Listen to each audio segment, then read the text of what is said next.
It's Farm Progress, Dateline, Drought.com, presented by Genuity Drought Guard Hybrids. Hello, everyone.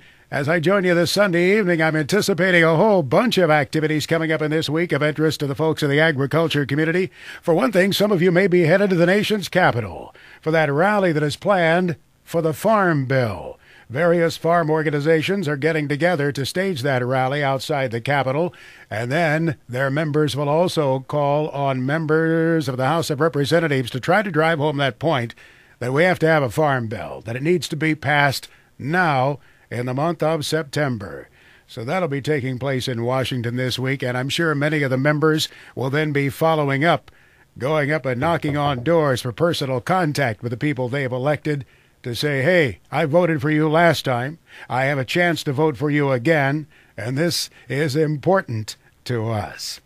Oh, I'm wearing my Husker Harvest Days shirt to remind you that this is the week of Husker Harvest Days. That totally irrigated farm show at Grand Island, Nebraska starts Tuesday and runs through Thursday.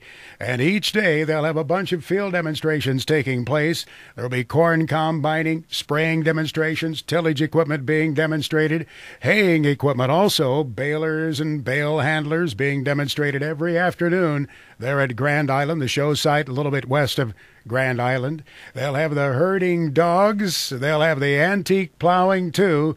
It's a great lineup. But now here's something you want to think about, too. Respected Farm Futures analyst Arlen Suderman will be there all 3 days, and each morning of the show, Tuesday, Wednesday, and Thursday, between 10 and 11 a.m., Arlen will conduct a marketing seminar in the Nebraska Farmer Hospitality Tent. Then in the afternoon on both Tuesday and Wednesday, he'll have another seminar there between 3 and 4 in the afternoon. I would imagine what he has to say would be especially interesting on Wednesday, because that's the day that the Department of Agriculture releases the September crop report, and we'll get the latest global supply-demand numbers with a look at our ending stocks that we anticipate on our crops at the end of this current marketing year. How large will the corn crop be? How small? We do have some firms, not many of them, but maybe a half dozen private firms, probably fewer than that actually, estimating that the corn crop is probably under 10 billion bushels. Will the USDA drop the report that much in this estimate? And will they raise the soybean number, given the fact that we've seen in some areas beneficial rains for the bean crop? The ending stocks figures, here are the average trade estimates that are circulating around. These are according to the Reuters News Service.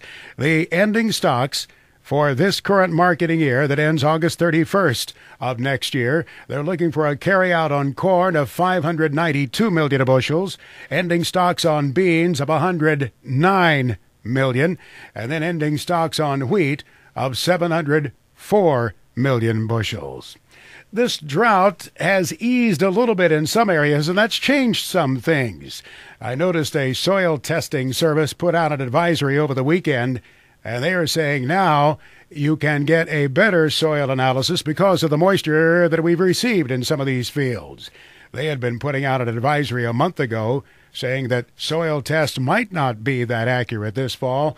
Now they say, and of course they're in the business of testing soil, analyzing soil samples, but they're saying that this moisture has distributed the nutrients a little better, diluted those nutrients in the soil, and you can get a better analysis now after these rains. They are suggesting after this drought year that a nutrient analysis is essential. And again, you would expect them to say that, but I would imagine there'd be many other agronomic experts suggesting the same thing.